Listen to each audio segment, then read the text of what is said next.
How's it going, guys? Navy Sooner here. Today we're going over the SKS and if it's a viable option for SHTF.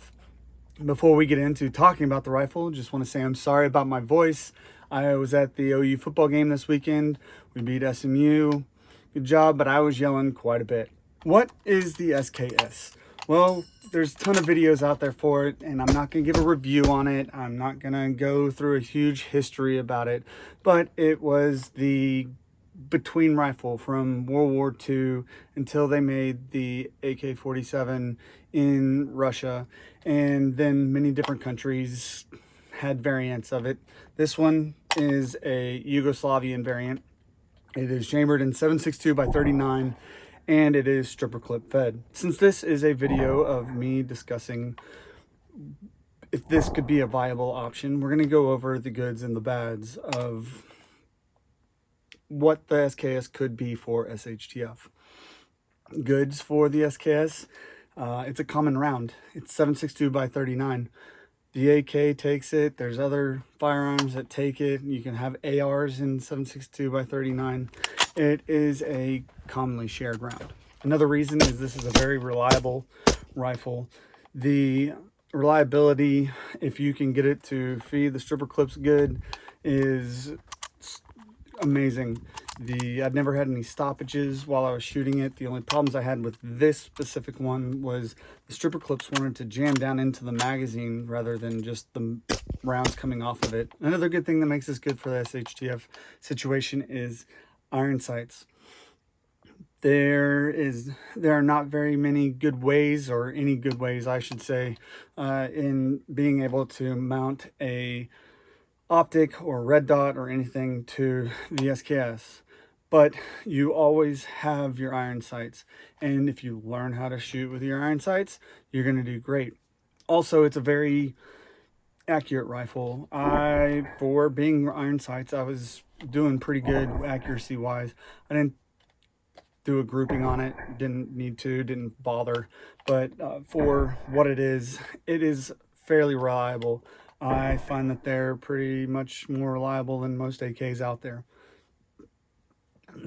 The shooting impulse, another thing for being good, is that the shooting impulse is nice. It's very smooth shooting. It's 7.62 by 39. With this Yugo though, this thing is heavy, so felt recoil is like slim to none, and just the recoil impulse is pretty dang nice on these. Another reason that this is good for SHTF is they're easy to field strip. You don't need any tools to do field stripping and maintenance with it. If you want to get a little bit deeper, you will need a punch, but that's about it for keeping this gun clean and running. And really, another thing about the guns being clean and being able to withstand stuff is most barrels in SKSs are chrome lined. Yugos are not. So if you don't have a Yugo, having to worry about if the barrel is going to rust out or you're going to get anything wrong with the barrel is slim to none, because it's got chrome lining in it. However, you'll have to take a little bit more care of a Yugo if you have it. So, I mean, they're still pretty dang easy to field strip and take care of. Reasons why the SKS is bad for SHTF. 10 round capacity.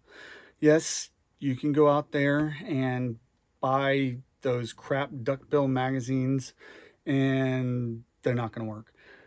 I had another SKS that had duckbill magazines, and I was able to get it to work like 90% of the time, the duckbill magazine. But I mean, I stopped trying to be Bubba and I put the original magazines back in them, because I mean, that's how they're meant to be. And you can get SKSs that take AK mags, and those are pretty much shit rifles too. They're not very reliable when it comes to feeding the rounds. So your only good option is to go with the 10 round magazine. There are some Chinese magazines out there that are 20 round mags, but I mean, trying to find one of those is very hard, and if you do find them, they're really freaking expensive, and they're not quite as reliable as these as well. Because this is stripper clip fed, these are slow to load. That's another bad thing for it. I mean, it's just what is what it is. You go to the last round, you don't have to worry. You can't just drop a mag, throw another mag in. You have to get a stripper clip out, and you pop it in, pull the stripper clip out, and then go. I mean, it's, if you get one that the stripper clips work great, that it's not that slow, but it's a lot slower than an AK mag change or an AR mag change. Another reason that they're bad for SHTF is they're virtually impossible to repair. Say if you have something wrong with the barrel, you're shit out of luck. Say your gas tube in the SHTF situation gets bent, or your operating rod or your piston gets messed up.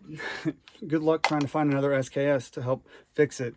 So, I mean, then in that case, you're going to have to go buy 2 freaking SKSs so you can have a backup for parts or whatever. And that's just kind of dumb, because SKSs are way overpriced these days. So if you already have one, cool. You don't have to worry about that. But trying to go out and buy an SKS these days, granted, I know milsurps go up in value and everything, but the SKS is just going to keep going up in value because there's no more coming into the country. There might be plenty out there to be able to come in, but I mean, with the current president that we have, that's not going to happen. And also, I mean, once you give the government certain rights, or they take certain rights, they never give those rights back. So getting a flood of SKSs to make it so they're back at the prices that they were before, slim to none. So all the FUDs out there, they're like, I'm never going to buy an SKS because I can get one back in 1982 for $100. Fuck off. You're not going to get that anymore. It's just not going to happen. So that's one of the big downsides of the SKS for SHTF. If you don't have one, don't go out and buy one unless you're like really wanting to have one just for your collection. When I talk about the cleaning part, how it's easy to maintain, there's one part that's not very easy to maintain, and that is the firing pin. You need to be able to make sure that the firing pin in there is free floating, or else you're going to start having slam fires.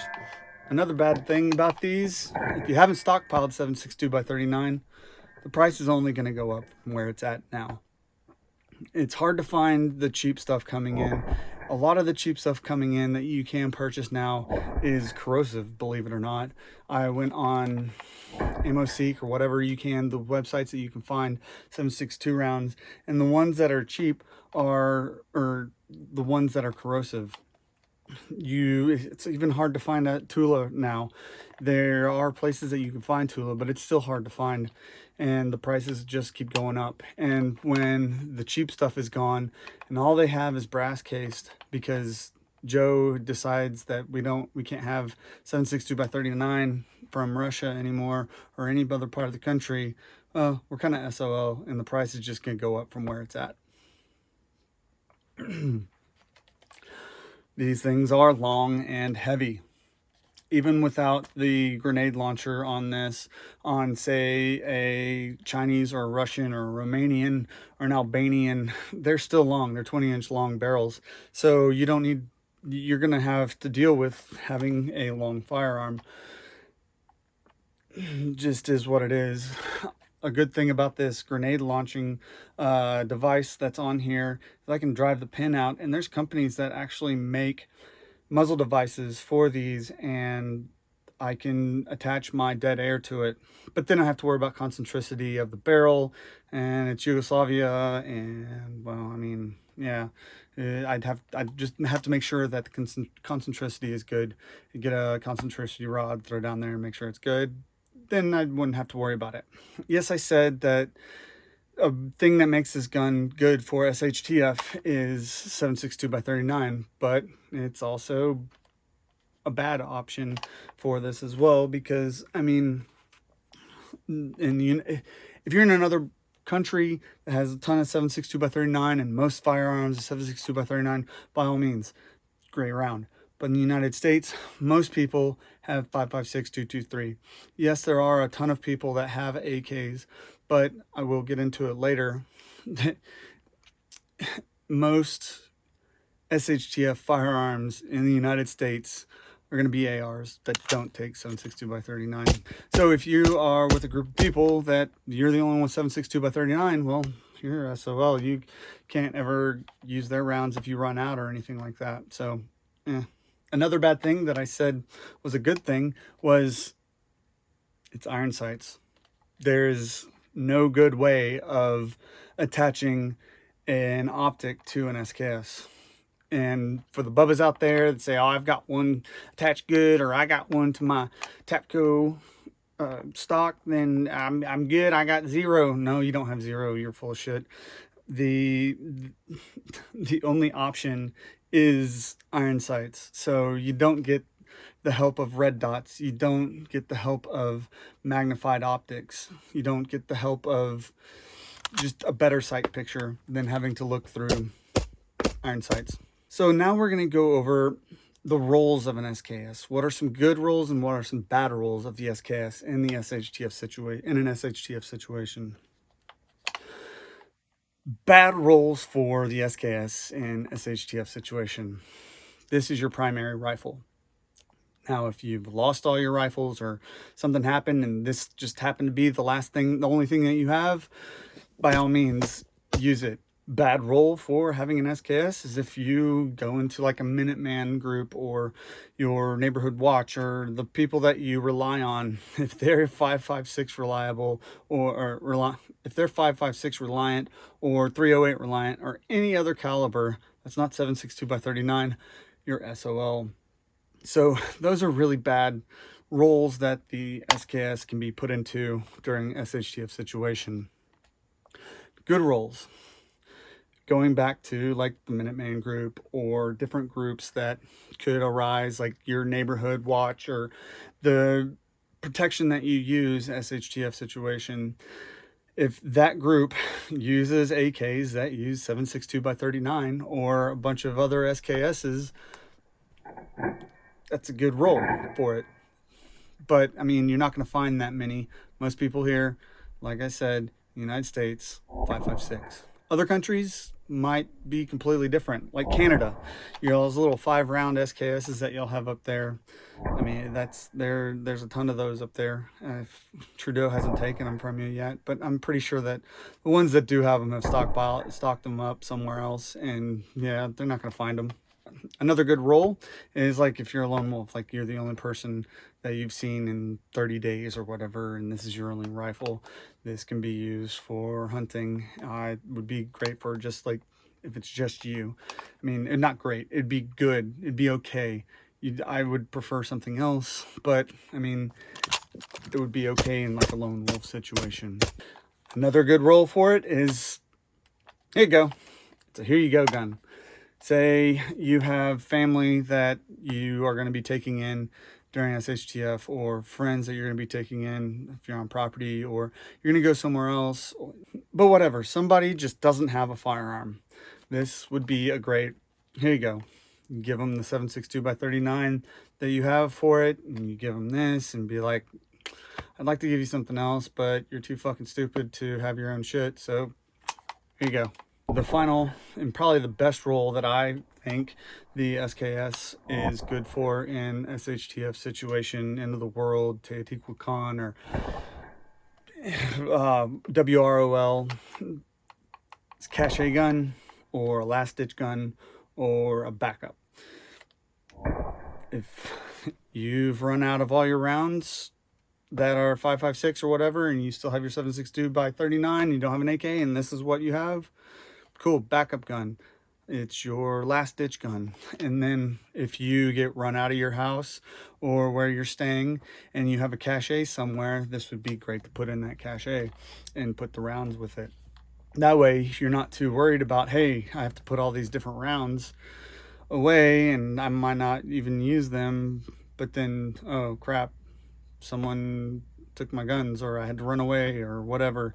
Then your cache is full of 7.62x39 and an SKS.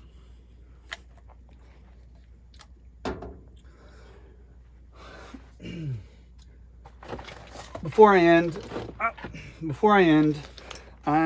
the way that I kept stripper clips was in this fanny pack. So that's a good thing about SKSs and stripper clips.